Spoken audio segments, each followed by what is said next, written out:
So it's really great to be here. On behalf of Crew-10, thank you for taking the time to come out here. Thank you for taking the time to tell the story of this mission. We have been working a long time to be ready for the next coming months. We've been working a long time to be ready for launch, and we are very, very excited to be here. And again, we rely on all of you to tell that story.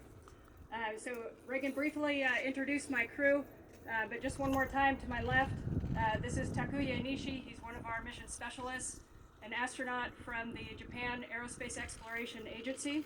This will be his second flight, and when we get to space station shortly thereafter, he will be assuming command, and he will be our commander over the coming months working on the International Space Station. To my right is Russian cosmonaut Kirill Peskov. He is a 767 pilot. He's in the 2018, right, cosmonaut class. And this will be his first space flight. And both of these gentlemen are 767 and the 757 pilots as well. To my far right is Nichole Ayers, a major in the U.S. Air Force and an F-22 pilot. And she will be the pilot of the Dragon this week. And again, my name is Anne McClain. I'm incredibly humbled and grateful and honored to be serving as commander of Crew-10 on this mission. I'm a colonel in the Army, and my background is on helicopters. So this is going to go just 1 or 2 knots faster than what I'm accustomed to from my background. And we are very excited to be part of NASA's Commercial Crew program. This program has proven to be able to provide safe, reliable, and cost-effective shuttling service of us back and forth to the International Space Station. And as I flew in today, I was reflecting on the difference between my last flight and now when it comes to the Commercial Crew program. In early 2019, those of you that watched the first uncrewed flight of the Dragon test that got to space station, my crewmates and I were lucky enough to open the hatches and float into that vehicle for the first time. But even then, to us astronauts, it still seemed like a long time away that we were going to put people on those vehicles and fly them to the International Space Station.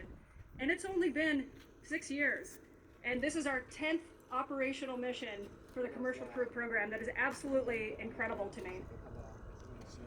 But one of the things to point out is that, we're not just flying up to space just to fly up to space, right? We are going up to work on the International Space Station. The International Space Station is our massive orbiting national laboratory, okay? And up there we conduct hundreds of science experiments every single day. This is the 25th year that we've had it continuously crewed. The space station, it's about the size of a football field, or for our international partners, soccer pitch. And it was built by human hands all across the world, launched from all over the world, and assembled in low Earth orbit.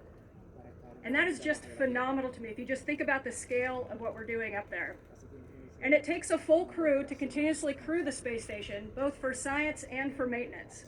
And that is the work that we're looking forward to doing when we get to the space station. We've been in constant communications with Crew-9.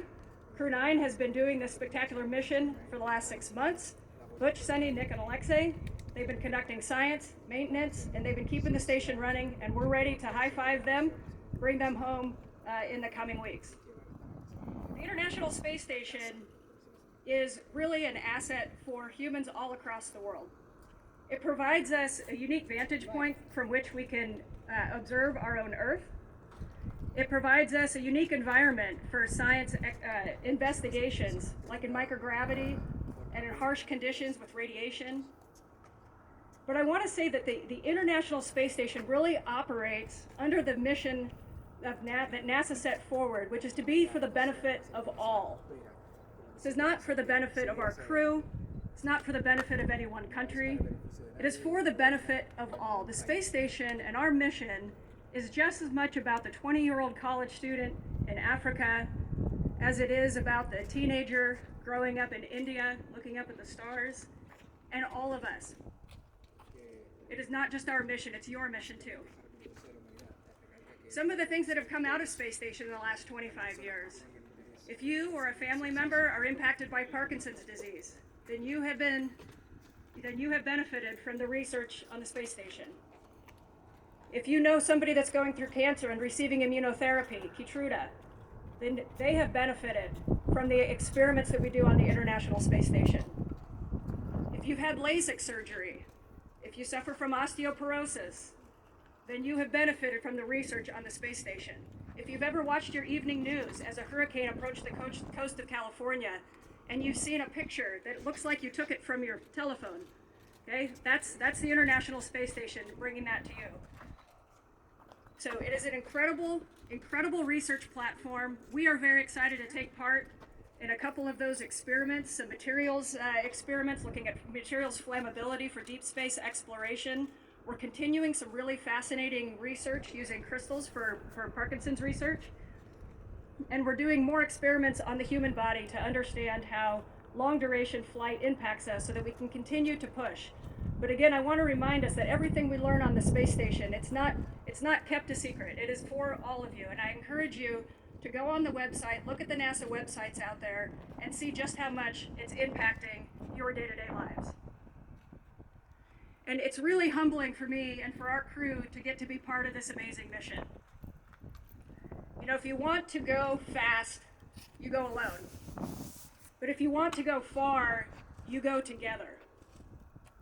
This year also marks about 50 years since Apollo-Soyuz, or Soyuz-Apollo, depending who you ask. Okay, and you think about the day and age when that occurred. We had two spacecrafts from historically adversarial countries come together in unity in low Earth orbit. Think about the amount of work and the cooperation that took. And that really laid the foundation for what we can do today in spaceflight and on the International Space Station. It is far easier to be enemies than it is to be friends.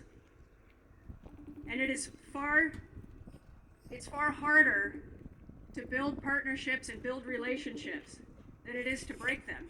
You can break them in a day. And it's easier to critique than it is to participate. The success of these programs rely on leaders of character from all countries, all walks of life, all agencies, all badges, all companies. Leaders of character, visionaries who wake up every single day and work on a long-term plan for the benefit of all of us. And if Crew-10 could ask one thing of everybody here, it's to do that in your own lives, to build these bridges, to build relationships, to build partnerships, because look at what we do when we work together. It is truly an honor to be here, and it is so humbling to think of all the people over the last 40, 50 years that made this exact moment possible. And again, I want to personally thank the media that took the time to be out here, because you telling the story is what enables our mission. And I know it's hot out here on the tarmac, so I'll get you out of the sun here in just a second. But as Reagan mentioned, we will be taking questions tonight at the press conference, and we look forward to that. So go JAXA, go Roscosmos, go NASA, go SpaceX, and go Crew-10.